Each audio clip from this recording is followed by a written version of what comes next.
వార్డులో ఒక ఇంటిని స్థానికంగా ఉన్నటువంటి మున్సిపల్ అధికారులు కూల్చేశారో ఆ ఇంటికి సంబంధించి నిన్న బాధితుడు ఎవరైతే ఉన్నాడో ఆ ఇల్లు నిర్మాణం తనదని, ఆ ఇంటి స్థలం కూడా తనదని, అయితే అన్యాయంగా తన ఇంటిని కూల్చేశారని చెప్పేసి జనసేన పార్టీకి చెందినటువంటి ఒక కుటుంబం నిన్న మన పవర్ నైన్ని ఆశ్రయించింది. వారికి సంబంధించిన వివరాలు చెప్పారు. అయితే అసలు వాస్తవం ఏంటి అని చెప్పేసి పూర్తి వివరాల్లోకి వెళ్ళేటువంటి నేపథ్యంలో మచిలీపట్నం 6వ వార్డుకి సంబంధించిన టీడీపీ ఇన్ఛార్జి దిలీప్ కుమార్ గారు, ఆయన మీద పెద్ద ఎత్తున ఆరోపణలు వచ్చిన పరిస్థితి. ఆయన మనతోటి ఫోన్ లైన్లో అందుబాటులో ఉన్నారు, వారితో మాట్లాడుతున్నాం. అదేవిధంగా ఫోన్ లైన్లో మనతోటి senior high court advocate Kotipalli Ayyappa గారు కూడా ఉన్నారు. అసలు వాస్తవమైనటువంటి అంశం ఏంటి అనేది ఒకసారి డిస్కస్ చేద్దాం.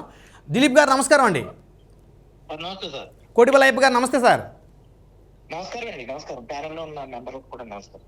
దిలీప్ గారు అసలు ఏం జరిగింది? 6వ వార్డు టీడీపీ ఇన్ఛార్జిగా ఉన్న మీరు స్థానిక ఎమ్మెల్యే మంత్రిగా ఉన్నటువంటి కొల్లు రవీంద్ర గారికి కుడిభుజమని మచిలీపట్నం నగరంలో ప్రాంతంలో ఏం జరిగినా సరే మీకు చెప్పాలని, ప్రత్యేకించి మీ వార్డులో ఎవరు ఇల్లు కట్టుకున్నా, ఎవరు అపార్ట్మెంట్ కట్టుకున్నా మీకు కొంత మొత్తాన్ని చెల్లించిన తర్వాత మాత్రమే వారి కట్టుకునేటువంటి వెసులుబాటు మీరు కల్పిస్తారని, లేకపోతే వారిని ఇబ్బందులు పెడతారని మీ మీద వచ్చినటువంటి ఆరోపణలు.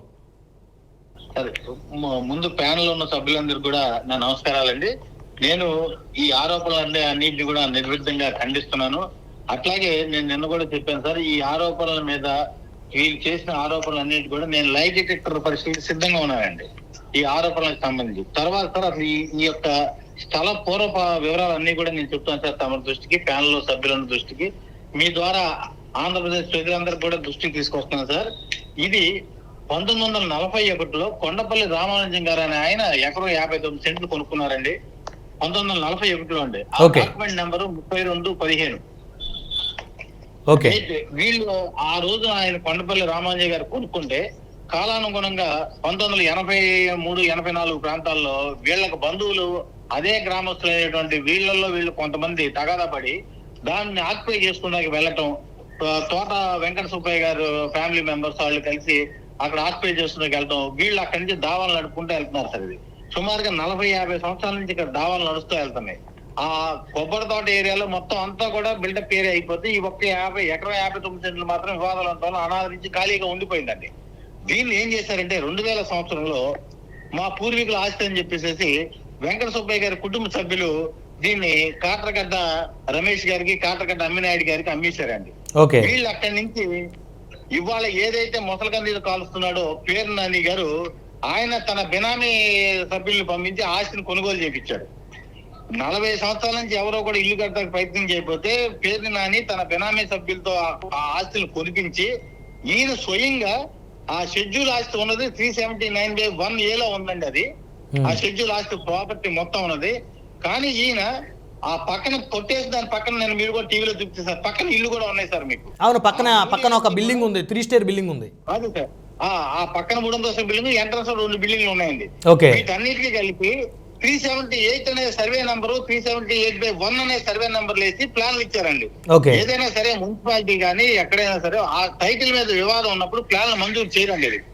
దానికి ఏం చేశాడంటే పేరు నాని గారు వీళ్ళతో కొనిపించి మీకు నేను ప్లాన్ ఇప్పిస్తాను, మీకు నాది హామీ అని చెప్పేసి వీళ్ళతో ఎలక్షన్ ఖర్చులు నాకు అవసరం ఉంది, నేను అర్జెంట్ గా రేపు ఎలక్షన్ పే చేయాలి కాబట్టి మీరు కొనుక్కొని నేను హామీ ఉంటానని చెప్పేసి అక్కడ మార్కెట్ లో గజం 35,000 నుంచి 40,000 ఉంటే వీళ్ళు 12,000 నుంచి 15,000కి 8,000కి అలా కొనుక్కున్నారండి. అంత తక్కువ రేటుకి ఎందుకు అమ్ముకున్నారు వీళ్ళు? సరైన స్థలం అయితే. ఇలా ఉండగా వాళ్ళకి ఈ ముగ్గురికి కనుక ప్లాన్లు మంజూరు చేస్తే వీళ్ళని చూసి ఇంకా మరి మంది కొనుక్కుంటారని చెప్పేసి తప్పుడు సర్వే నెంబర్ తో అప్పటి మున్సిపల్ అధికారుల మీద పేరు నాని ఒత్తిడి తీసుకొచ్చి 378/1, 378 అనే సర్వే నెంబర్ తో ప్లాన్లు ఇప్పించారు సార్. దురదృష్టం ఏంటంటే వీళ్ళందరూ కూడా సరైనటువంటి అవగాహన లేక మాకు ప్లాన్ ఇచ్చారు కాబట్టి మేము కట్టుకున్నాం అని చెప్పేసి వీళ్ళంతా కట్టుకుంటూ మొదలెట్టారు. తదుపరి ఎన్నికలు వచ్చినాయి.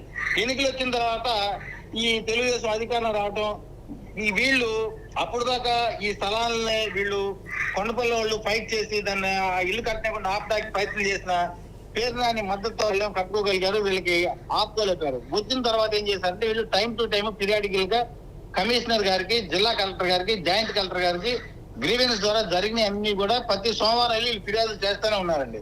ఇలా చేస్తూ ఉండగా ఈ 3 ప్లాన్లు రద్దు చేశారండి మున్సిపల్ అధికారులు. తప్పుడు సర్వే నెంబర్ తో ఇచ్చిన మాట యథార్థం అని చెప్పేసి అక్కడ ఉన్నటువంటి లైసెన్స్ ఎవరైతే ప్లాన్లు అప్లై చేశారో ఆ లైసెన్స్ టెక్నికల్ పర్సన్ కూడా సస్పెండ్ చేశారండి. అతన్ని మళ్ళీ బ్లాక్ లిస్ట్ లో పెట్టారు. ఇలా జరుగుతూ ఉండి ఎవరో కూడా అక్కడ ఇల్లు ప్లాన్లు కానీ ఇవన్నీ పెట్టకూడదని చెప్పేసి ఈ లోపు కొండపల్లి కుటుంబ సభ్యులు హైకోర్టును ఆశ్రయించారు. హైకోర్టు నుంచి యథాతథ స్థితి కొనసాగించాలని ఒక స్టే తీసుకొచ్చుకున్నారు. ఇట్లా వీళ్ళు కోర్టు చుట్టూ తిరుగుతూ ఉన్నారు. ఈ దీంట్లో నాని గారు నా మీద ఇప్పుడు ఇందులో నాది ఏంటంటే నేను హైకోర్టులో దొంగోట్ల మీద ప్రప్రదంగా నేను పిల్లేసి పోరాటం చేసి మచిలీపట్నంలో ఏ రకంగా జంబ్లింగ్ జరిగినాయి ఓట్లు గౌరవ హైకోర్టు దృష్టికి తీసుకెళ్లి ఇక్కడ సుమారుగా 12,000 ఓట్లు ఇక్కడ సరి చేయించామండి. అలాగే పేరు నాని గారు దొంగ పట్టాలు పంచుతుంటే మార్చి 13వ తారీఖున ఎంఆర్ఓ ఆఫీస్ లో వాళ్ళు పట్టుకుని ధర్నా చేయడం జరిగింది. దాని మీద నేను హైకోర్టులో పిల్లు కూడా వేశాను. పేరు నానికి చెప్పులో రాయిలాగా ఉన్నాను కాబట్టి నా మీద ఏదో రకంగా బురద కలితే నా క్యారెక్టర్ అసాసినేట్ చేస్తే ఇంకా ఆయన్ని ఎదుర్కొనే వాళ్ళు ఎవరో ఉండరు, ఆయన విమర్శించే వాళ్ళు ఎవరు ఉండరు అని చెప్పేసి ఆయన దీన్ని అంతా వెనకమాల ఉండి కూడా ఇప్పుడు వాళ్ళ అబ్బాయి గారు నన్ను పరామర్శించకొచ్చి ఏం చేశాడంటే పరామర్శకు వచ్చేసి ఆయన గురించి మాట్లాడుకుంటాడు, పోలీసులు తగాదా పెట్టారు. ఈయన ఎవరు పిలిచారు అసలు? అంటే ఆయన కాదు ఒక విషయం దిలీప్ గారు, ఇప్పుడు స్థానికంగా పోటీ చేసినటువంటి ప్రతిపక్ష పార్టీకి చెందినటువంటి ఒక ఇన్ఛార్జ్, సో ఒక ఇష్యూ జరుగుతున్నప్పుడు వచ్చేటువంటి హక్కు ప్రజాస్వామ్యంలో ఆయనకు ఉంది. ఆయన ఊరు గతంలో వాళ్ళు ఎమ్మెల్యే గారు పనిచేస్తున్నారు కాబట్టి రావచ్చు. తమ దృష్టికి తీసుకొస్తారు. అదే ఇరు వర్గాలు జనసేన పార్టీ వాళ్ళే. ఓకే ఏది ఓకే వాళ్ళు కూడా ఆ కొండపల్లి వారసులు కూడా జనసేన పార్టీ వాళ్ళే. వాళ్ళు పవన్ కళ్యాణ్కి వీరమ్మలు యుఎస్ లో ఉండేటువంటి కొండపల్లి శివ గారు పవన్ కళ్యాణ్ గారు ఎప్పుడు వెళ్ళినా కూడా ఆయన యుఎస్ లో ఆయనతో ఫాలో అవుతారు. వాళ్ళ కుటుంబ సభ్యులు అంతా కూడా ఇక్కడ పార్టీ ఆఫీస్ లో ఆయనతో ఫోటోలు తీయడం కానీ వీళ్ళకి పెద్ద కుటుంబ పెద్ద ఫ్యామిలీ వీళ్ళంతా కొండపల్లి అంటే తిరుపతిలో పెద్ద ఫ్యామిలీ. మరి శ్రీపతి కుటుంబం అనేది గోపువానిపాలెం అనేది ఇక్కడ ఈ సంఘటన జరిగినటువంటి కొబ్బరి తోట నుంచి ఒక 7-8 కిలోమీటర్ల దూరంలో ఉన్నటువంటి ఒక చిన్న పల్లెటూరు. ఆ పల్లెటూరు నుంచి వచ్చి వీళ్ళు ఇక్కడ అడ్డుకుండి ఈ పేరు నాని అనుచరులు చేసినటువంటి ఇతను వీళ్ళు ఏం చేశారంటే అక్కడ స్థానిక కార్పొరేటర్ తో ఉంటున్నారు. వీళ్ళు వాళ్ళతో కలిసి ఉన్నారు అక్కడ వైసీపీ కార్పొరేటర్ తో.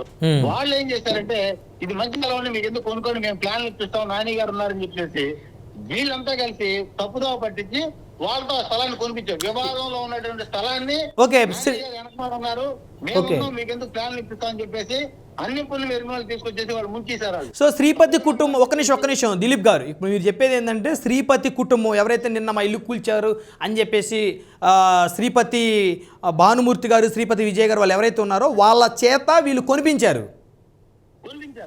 ఓకే ఇష్యూలో ఉన్నటువంటి స్థలాన్ని కొనిపించారు. వీళ్ళు కొబ్బరి తోటలో అద్దెకొచ్చారు. వీళ్ళు ఇక్కడ కొబ్బరి తోటలో స్థానిక ఓటర్లు కాదు. గోపాలపాలెం అనే గ్రామం నుంచి ఆయన కష్టపడి రోడ్డు పని చేసుకుంటా ఆయన ఉండేవాడు ఇక్కడ అద్దుకున్నాడు కొబ్బరి తోటలో. అద్దుకుంటూ ఇది బాగుందని చెప్పేసి వాళ్ళందరూ నాకు చెప్తే ఈయన కొనుక్కున్నాడు. వాళ్ళకి ప్లాన్లు ఇప్పించాం, ఇదిగోండి చూసుకోండి మీకు ప్లాన్లు ఇప్పించాం అని చెప్పేసి ఇందులో టెక్నికల్ ఎవరికి అవగాహన లేక మోసపోయారు. 378/1 లో ప్లాన్లు ఇచ్చారు. వీళ్ళకి అంత నాలెడ్జ్ ఉంటుంది సామాన్య మానవులకి. ఎవరికైనా సరే లైసెన్స్ చదివే ప్లానర్స్ కానీ డాక్యుమెంట్ రైటర్స్ కానీ వీళ్ళు చేసిన మోసం అర్థం అవుతుంది. మామూలు వ్యక్తికి ఒక ప్లాన్ ఇచ్చారు మున్సిపాలిటీ వాళ్ళు అంటున్నారు తప్ప ఏ రకంగా మోసపోయి ఎవరికి అర్థం కాల. సో అయితే శ్రీపతి కుటుంబం మోసపోయింది, వాళ్ళు మోసపోయారు. అయ్యప్ప గారు మీరేమైనా అడుగుతారా?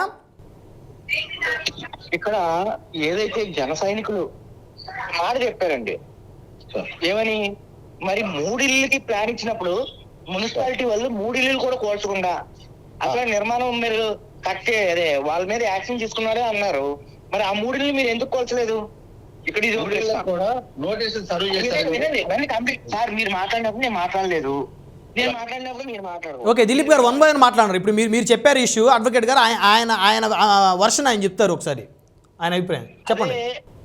జన సైనికుడు బాధితుడు ఎవరైతే తన ఇల్లు పోగొట్టుకున్నటువంటి జన సైనికుడు ఎవరైతే ఉన్నారో మీ కొల్లు రవీంద్ర గారు కూడా మున్సిపాలిటీ వారి పర్మిషన్ లేకుండా అనాథరైజ్డ్ కన్స్ట్రక్షన్ చేశారని ఆ బిల్డింగ్ తో సహా చెప్పినప్పుడు మీరెందుకు ఇమీడియట్ గా దాన్ని ఎందుకు కోల్చలేదు అనేది అతని ప్రశ్న. అంటే కూటమిలో మంత్రి గారికి ఒక న్యాయం, జన సైనికులకు ఒక న్యాయమా?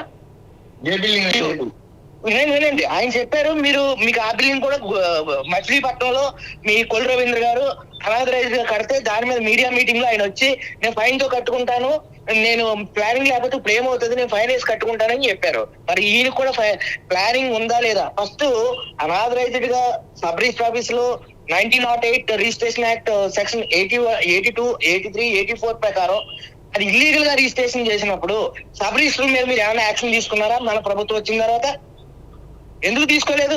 సబ్ రిజిస్టర్ ఆఫీసుల్లో అందరికీ నోటీసులు ఎందుకు ఇవ్వలేదు? అంటే బాధితులు తెలుసో తెలియకో కొనుక్కుంటారు, కానీ అధికారులు వాళ్ళు రిజిస్ట్రేషన్ చేయటం అనేది రిజిస్ట్రేషన్ అధికారులకు ఇచ్చినటువంటి ప్రొవిజన్స్ 1908 రిజిస్ట్రేషన్ యాక్ట్ ఫాలో అవ్వకపోవడం వల్లే కదండి వాళ్ళు ఈ రోజు నష్టపోతున్నారు. వారి మీద ఏమైనా యాక్షన్ తీసుకున్నారా? మున్సిపాలిటీ చైర్మన్ మీద ఏమైనా యాక్షన్ తీసుకున్నారా? మున్సిపాలిటీ కమిషనర్ మీద ఏమైనా యాక్షన్ తీసుకున్నారా? అసలు 700 కట్టడాలు మున్సిపాలిటీలో 700 కట్టడాలు బిల్డింగ్లు రూల్స్ పాటించకుండా డిటిటిసిపి లేఅవుట్ లేకుండా ఎన్నో కట్టడాలు కట్టారని చెప్పి మచిలీపట్నంలో రైట్ టు ఇన్ఫర్మేషన్ యాక్ట్ ద్వారా అక్కడ స్థానికంగా ఉండేటువంటి జన సైనికులు అందరూ కూడా దాని ఇన్ఫర్మేషన్ తీసుకుంటే అన్నిటి మీద వెళ్లకుండా కావాలని ఈ ఒక్క బిల్డింగ్ మీద మీరు పెట్టడం, పోనీ పెనాల్టీ వేసి కట్టించుకోవచ్చు కదండి. కూల్చేశారు, కూల్చినప్పుడు ప్రయారిటీ నోటీస్ కూడా ఇవ్వలేదు, పెనాల్టీ వేసి కడతారని ఇవ్వలేదు, అలా ఏ కోర్టు డైరెక్షన్ కూడా ఇవ్వలేదు. అయినప్పటికీ కూడా చేతులు అధికార బలం ఉన్నదని చెప్పి అక్కడ కూల్చేసి ఇది జన సైనికుల మధ్య ఇవ్వాలి అంటున్నారు. అదే జన సైనికుడు కొల్లు రవీంద్ర గారిని కూడా ప్రశ్నించారు. మరి ఆ బిల్డింగ్ మీరు కూలుస్తారా? ఆ బిల్డింగ్ మీరు సాయంత్రానికి కూల్చేస్తారా? కొల్లు రవీంద్ర గారు పర్మిషన్ లేకుండా ప్లాన్ లేకుండా కట్టుకున్నాయి ఆ బిల్డింగ్ ఆయనే చెప్పాడు కదా, నేను వీడియోలో కూడా కొల్లు రవీంద్ర గారు కూడా చెప్పారుగా. మరి మీరు కూల్చేస్తారో చెప్పండి. ఓకే, అలాగండి ఇవ్వనండి. ఆయన ఒక ఛానల్ కూడా పెట్టుకున్నారు, వైకే న్యూస్ ఛానల్. దానికి మున్సిపాలిటీ యొక్క ప్రకటన బోర్డు లేకుండా ఒక మున్సిపాలిటీ పరిధిలో విజయవాడ నగర పాలక సంస్థ యొక్క మున్సిపాలిటీ ట్యాక్స్ కార్డు పెట్టలేదు ఆయన. అది మీకు తెలుసా? మీ దృష్టికి వచ్చిందా? ఎవరైనా సరే ఒక బోర్డు ప్రకటనల మీద కూడా మున్సిపాలిటీ వరకు కట్టాలి ఆ ఛానల్ మీద. ఆయన ప్రకటనల బోర్డు మీద కూడా ఆయన కట్టట్లేదు. మరి దాని మీద మీరు ఏం చెప్తారు? అంటే అధికారం ఉంటే ఒకటి, అధికారం లేకపోతే మరొకటి. మనం అది వివాదాస్పదం ల్యాండే, అది పర్మిషన్ ఇవ్వటం అందరికీ ఒకేలా ఉండాలిగా. మజిలీపట్నం మున్సిపాలిటీలో 700 ఇళ్ళకి ప్లాన్ లేనప్పుడు 700 నోటీసులు ఇచ్చారా? అన్ని కూల్చేశారా? ఎన్ని డిటిసిపి లేఅవుట్ లేకుండా ఎన్ని వివాదాస్పద ల్యాండ్లు ఉన్నాయి, ఎన్ని కూల్చారు? ఇప్పుడు వరకు శ్వేతపత్రం విడుదల చేయమని కోరుతున్నామండి. ఇక్కడ అయ్యప్ప గారు ఇంకొక విషయం, అయ్యప్ప గారు ఇప్పుడు దిలీప్ గారు ఏం చెప్తున్నారంటే ఎవరైతే ఇప్పుడు శ్రీపతి కుటుంబం మోసపోయింది, వాళ్ళు కొనుక్కున్నారు, అక్కడ కార్పొరేటర్ కొనిపించాడు వాళ్ళతోటి, పేర్నాని గారి వ్యక్తులకు సంబంధించి మేము చూసుకుంటామని చెప్పేసి వాళ్ళు మోసపోయిన మాట వాస్తవాన్ని అని చెప్తున్నారు. అదేవిధంగా ఆ స్థలము సంబంధించిన ఓనర్లు కూడా వాళ్ళు కూడా జనసేన కుటుంబమే, వాళ్ళు కూడా పవన్ కళ్యాణ్ గారికి వీరాభిమానులు. సో పార్టీ ఆఫీస్తో కూడా వాళ్ళకి మంచి సంబంధాలు ఉన్నాయనేది ఇప్పుడు మీరు చెప్తున్నారు దిలీప్ గారు, అంతేనా దిలీప్ గారు? అవును సార్, రత్నం గారు కూడా వీళ్ళు కంప్లైంట్ చేశారు. అవునండి, అవును అవును. అప్పుడు మీలాంటి పెద్దలు ఏం చేయాలి? కూర్చోబెట్టండి. మరి 3 ఇల్లు కట్టినప్పుడు 3 ఇల్లు ఎందుకు కోల్చలేదు అనేది ఫస్ట్ ప్రశ్న. దానికి మీ దగ్గర ఆన్సర్ ఉంటే చెప్తాను సార్. ఈ ఇల్లు కూల్చారు, దీనికి ఏమైనా నోటీసులు ఇచ్చారు ముందస్తుగా? అన్ని నోటీసులు ఇచ్చారండి. అవన్నీ నిన్న మీడియా మిత్రులకి ఫోటోలతో సహా వెంకటాచలం గారు స్వయంగా ఆయన తీసుకున్నటువంటి నోటీసులు అందుకునే మున్సిపల్ అధికారుల ద్వారా నోటీసులు తీసుకున్నటువంటి ఫోటోలన్నీ కూడా నన్ను మీడియా మిత్రులకు ఇచ్చారు. నేను మీడియాలో అవన్నీ చూపించడం జరిగిందండి. అలాగే ముందు రోజు రాత్రి పెద్దలంతా కూడా మీరు తొందరపడి, ఇద్దరు కూడా ఒకే కుటుంబ సభ్యులు అందరం కలిసి ఉండాలి, మీరు తొందరపడి స్లాబ్లు వేయడానికి చేయమాకండి, మనంతా పెద్దల కూర్చొని మాట్లాడుకుందాం, మీరు ఆగండి అని చెప్పేసి ఇరు వర్గాలను కూర్చోబెట్టి చెప్పారు. ముందు రోజు రాత్రి 9 గంటల ప్రాంతాల్లో మచిలీపట్నం జనసేన పార్టీ ఇన్ఛార్జి బండి రామకృష్ణ గారు స్వయంగా వాళ్ళిద్దరికి చెప్పారు, వారం రోజులు అయిన తర్వాత మనం కూర్చొని మాట్లాడుకుందాం, మీరు ఎటువంటి స్లాబ్లు వేయమాకండి అని చెప్పేసి. వీళ్ళు ఇరు వర్గాలని చెప్పారు, వీళ్ళు మాట్లాడుకున్నారు, ఓకే సార్ అని చెప్పేసి వెళ్ళిపోయి రాత్రి కూడా 1 గంట తర్వాత వాళ్ళు స్లాబ్ వేసుకుంటూ వెళ్ళారు. తర్వాత ఇంకొకటి మీరు ఏమంటారంటే, ఒక డిస్ప్యూట్ లో ఉన్నటువంటి ల్యాండ్ టైటిల్ లో వివాదం నడుస్తున్న చోట వాళ్ళు హైకోర్టు నుంచి స్టే ఆర్డర్లు తెచ్చుకుని ఇన్ని రకాలుగా నడుస్తున్న చోట వాళ్ళు బలవంతంగా ఫోర్స్ గా చేసుకుంటే వెళ్తున్నప్పుడు యువతలో నష్టపోయే వాళ్ళు ఎలా అనుకుంటారు? ఇందులో నా ప్రయోజనం ఏముంటుంది? ఇప్పుడు కొల్లు రవీంద్ర గారు సొంత స్థలంలో కట్టుకుంటే ఆయన ఫైనాన్స్ కట్టుకుంటా అన్నాడు. అక్కడ ల్యాండ్ మీద ఇంకెవరో కూడా అభ్యంతరం పెట్టలా, దీనికి దానికి సంబంధం లేదు. ఇప్పుడు ఇక్కడ ఇష్యూ మంత్రి గారు పర్మిషన్ తీసుకోవాలా లేదా? మంత్రి గారి పర్మిషన్ లేకుండా ఇక్కడ ఇల్లీగల్ గా. ఇప్పుడు అయ్యప్ప గారు ఇక్కడ ఒక విషయం, అయ్యప్ప గారు ఇప్పుడు దిలీప్ గారు ఏమన్నారంటే మంత్రి గారు ఆయన సొంత స్థలంలో కట్టుకున్నారు, ఓకే. జనసేన పార్టీ వాళ్ళు సంబంధించిన మాట్లాడతారు తప్ప మీరు మంత్రి గారికి తీసుకొచ్చేసి దీంట్లో పెట్టి మాట్లాడతారండి. ఇక్కడ మున్సిపల్ కమిషనర్ గారు మున్సిపాలిటీ సార్ మీరు అలా కదండి. మంత్రి గారికి రూలు ప్రొవిజన్స్ ఏమున్నాయి? మున్సిపాలిటీ పర్మిషన్ లేకపోతే ఎటువంటి బిల్డింగ్ అయినా సరే వాళ్ళు డిస్మాండిల్ చేసే అధికారం మున్సిపాలిటీ ట్యాక్స్ లో ఉన్నది. అంటే మంత్రి గారు ఫైనాన్స్ కడతారు, పర్మిషన్ లేదని చెప్పి మీరు కొట్టేశారు. మరి పర్మిషన్ లేనటువంటి ఇక్కడ పర్మిషన్ గురించి మాట్లాడతాం. వివాదాలు తర్వాత వివాదాలు తర్వాత అండి. ఓకే అయ్యప్ప గారు ఒక్క నిమిషం దిలీప్ గారు, ఇప్పుడు ఈ నిర్మాణం కూల్చివేస్తున్న ఇంటి పక్కన ఉన్నటువంటి ఇల్లు ఏదైతే ఉందో ఆ ఇల్లు కూడా వివాదంలో ఉందా లేకపోతే క్లియర్గా ఉందా? ఆ ఇల్లు కూడా సేమ్ ఇది ఏదైతే 379(1A) షెడ్యూల్ యాక్ట్లో ఉందో వాళ్ళు 378/1 అనే సర్వే నెంబర్ తో అప్పుడు ఉన్నటువంటి పేరు నాని తప్పుడు విధానంలో ప్లాన్లు ఇప్పించినటువంటి 3 ప్లాన్లు ఆ ఇల్లు ఒకటి. మరి ఆ ఇంటి మీద ఎలాంటి యాక్షన్ తీసుకుంటున్నారు? ఇప్పుడు అదే కదా సార్ చెప్తుంది. వాటికి ప్లాన్లు విత్డ్రా చేస్తున్నారు, లీగల్ గా ఫైట్ నడుస్తూ ఉన్నది. వాళ్ళు వీళ్ళు హైకోర్టులో ఇద్దరు కూడా ఇరు పార్టీలు కలిసి హైకోర్టులో దావా నడుపుకున్నారు. ఓకే, ఇలా ఉండగా నిర్మాణంలో ఉండి ఆ అభ్యంతరం ఉన్నప్పుడు జిల్లా కలెక్టర్ గారికి గ్రీవెన్స్ లో ఇస్తున్నారు. వీళ్ళు ప్రతి సోమవారం వెళ్ళి సార్ ఇలా చేస్తారని చెప్పి ఇంత ఫోటోలు, దాంట్లో వాటర్ మార్క్స్ అంటే టైము డేట్ మెన్షన్ చేసి లాంగిట్యూడ్ లాటిట్యూడ్ తో ఎవ్రీ స్టేజ్ లోనూ వీళ్ళు అభ్యంతరం తెలుపుతానే వెళ్ళారు. అక్కడ ఇదేమి యువతల పార్టీ వాళ్ళు కూడా పెద్ద మనుషులు ఒప్పందం మేము ఆగుతుపోతామండి అని చెప్పి చెప్తూనే వాళ్ళు కోర్టు జడ్జిమెంట్ ఏమీ రాకుండా మీరే నిర్ణయం తీసుకుంటారు. మున్సిపాలిటీ ఏదైనా కోర్టు జడ్జిమెంట్ రావాలి కదండి. కోర్టు జడ్జిమెంట్ లేకపోయినా కోర్టు జడ్జిమెంట్ లేకుండా మున్సిపాలిటీ వాళ్ళు ఎలా డైరెక్ట్ అవుతారండి? మున్సిపాలిటీ తరఫున ఫస్ట్ ఆఫ్ ఆల్ నేను మున్సిపాలిటీ తరఫున రిప్రజెంట్ చేయట్లా. నా మీద వచ్చే ఆరోపణల గురించి ఇందులో నా పాత్ర ఏముందనే దానికి చెప్తా గురించి అక్కడున్న స్వభావం గురించి చెప్తున్నాను తప్ప నేను అయ్యప్ప గారు దిలీప్ గారికి ఆ మున్సిపాలిటీకి ఎలాంటి సంబంధం లేదు. మున్సిపాలిటీ సంబంధించి మున్సిపల్ అధికారులను మీలాంటి అడ్వకేట్లు వాళ్ళ మీద లీగల్గా మీరు ప్రొసీడ్ అవ్వచ్చు. అయితే ఇప్పుడు దిలీప్ గారు ఆయన మీద కూడా నేను ఆరోపణలు ఏంటంటే ఆ వార్డులో ఇల్లు ఏది కట్టాలన్నా రామనాయుడు గారు ఒకటే బాధపడుతున్నా. ఇలా చిన్న కుటుంబాలు ఆయన ఒక వాటిగా చేస్తున్నారు. చిన్న కుటుంబాలు పార్టీలు పక్కన పెట్టండి, ఒక మానవతా దృక్పథంతో వ్యవస్థలన్నీ పక్కన పెడితే ఏదైనా ఒక ఇల్లు కట్టుకున్నాడు అనుకోండి, పల్లెటూరులో అయినా ఎక్కడైనా ఆ లక్షలు వేలు పోసి ఇల్లు కట్టుకుంటాడు. లోన్లు తెచ్చుకున్నాం. వివాదం ఉన్నప్పుడు ఏం చేయాలి? అతను ఏదో స్లాబ్ వేసాడండి, కూర్చోబెట్టి అతను కొనుక్కున్నాడు. లాయర్ గారు వివాదం ఉన్నప్పుడు మొదట్లోనే ఆగిపోయి పెద్ద మంది సమస్యలు పరిష్కరించుకుంటే లాయర్ గారు విషయం చెప్తూ పెట్టండి. అతనికి రిజిస్ట్రేషన్ చేసినటువంటి వివాదం అని తెలిసినప్పుడు కదండి. ఇల్లు కడతాం అనేది సంవత్సరాలు పట్టే వివాదం నడుస్తున్నప్పుడు ఆ వివాదం వచ్చినప్పుడు అక్కడితో ఆగి పరిష్కారం చేసుకుని ముందుకెళ్తాం తప్ప బై ఫోర్స్ తో మేము ఏమైనా చేయగలుగుతాం అని చెప్పేసి ఎవరు కూడా ఇల్లు కట్టినప్పుడు ఎవరు ప్రశాంతంగా ఇల్లు కట్టుకున్నారు అంటారు తప్ప ఇంకా తెలుసలేదు. అతను మున్సిపాలిటీకి పెట్టారు, అన్ని డబ్బులు కట్టారు. 5 లక్షల రూపాయలు మున్సిపాలిటీకి ప్లానింగ్ కి కట్టారు. ప్లానింగ్ కి అభ్యంతరాలు ఏం వినండి, ప్లానింగ్ 5 లక్షల రూపాయలు కట్టారు. సార్ 1 by 1 అయ్యప్ప గారు దిలీప్ గారు 1 by 1 మాట్లాడండి దయచేసి. అయ్యా లాయర్ గారు టైటిల్ డిస్ప్యూట్ ఉన్నప్పుడు మున్సిపాలిటీ ప్లాన్ అవ్వదు కదా. వాళ్ళు టైటిల్ డిస్ప్యూట్ ఉంది, షార్ట్ లో ప్లాన్ అవ్వదని చెప్పారు వాళ్ళకి. నువ్వు డబ్బులు కట్టడం మాత్రం ప్లాన్ మంది వచ్చారు కదా. డిస్ప్యూట్ లో ఉన్న ల్యాండ్ కొనుక్కున్నావు, దాన్ని తీసుకొచ్చేసి పార్టీ మీ డిస్ప్యూట్ లో ఉన్నదన్నారు. కోర్టు తేల్చిందా? ఎవరికనేది కోర్టు ఇచ్చిందా? పలానా వ్యక్తులదని మీరే కోర్టులో ఉన్నదన్నారు. కోర్టు తేల్చకుండా మీరు ఎలా మీరే జడ్జి అయిపోయి మీరే జడ్జిమెంట్ ఇచ్చేయండి. ఓకే అయ్యప్ప గారు ఇక్కడ ఒక నిమిషం, దిలీప్ గారు ఒక నిమిషం. అయ్యప్ప గారు ఇక్కడ మనం దిలీప్ గారిని ఫోన్లో ఎందుకు తీసుకున్నామంటే ఆయన ఎలాంటి ప్రమేయం తనది లేదని, తాను ఎవరిని ఇబ్బంది పెట్టట్లేదని, వార్డులో తనకెవరో కూడా లంచాలు చెల్లించాల్సిన అవసరం లేదని చెప్పడం కోసం మాత్రమే ఆయన మనతో లైవ్లో పార్టిసిపేట్ చేస్తున్నాడు. కానీ మున్సిపాలిటీ తరపు నుంచి కానీ లేకపోతే ఇంకోటి కానీ ఆయన పార్టిసిపేట్ చేయట్లేదు. బ్రహ్మనాయుడు గారు అక్కడ బాధితుడు ఒక జనసేన పార్టీ కూర్చోబెట్టి ఇప్పుడు ఈ రచ్చ ఎక్కడికి వెళ్ళింది? కూటమి ప్రభుత్వం మీద, మన ప్రభుత్వం మీద ఒకే సామాజిక వర్గం చెందినటువంటి 2 వ్యక్తులు, అది జనసేనకి అనుబంధంగా ఉండేటువంటి వ్యక్తులు. అక్కడ ఇన్ఛార్జ్ కూడా అదే సామాజిక వర్గం, ఈ మళ్ళీ పేర్నారాయణ గారు కూడా అదే సామాజిక వర్గం. ఈ రచ్చనంతా రాష్ట్ర వ్యాప్తంగా కూటమి ప్రభుత్వం మీదే పడుతుందండి. ఇది ఏమవుతుందంటే అటు ఇటు తిరిగి చివరికి ఏమవుతుంది? మనమే బ్లేమ్ అవుతుంది. ఇప్పుడు అదే కొల్లు రవీంద్ర గారు కూర్చోబెట్టినా ఎవరు కూర్చోబెట్టి సరి చేసేంత కెపాసిటీ వాళ్ళకు ఉంది.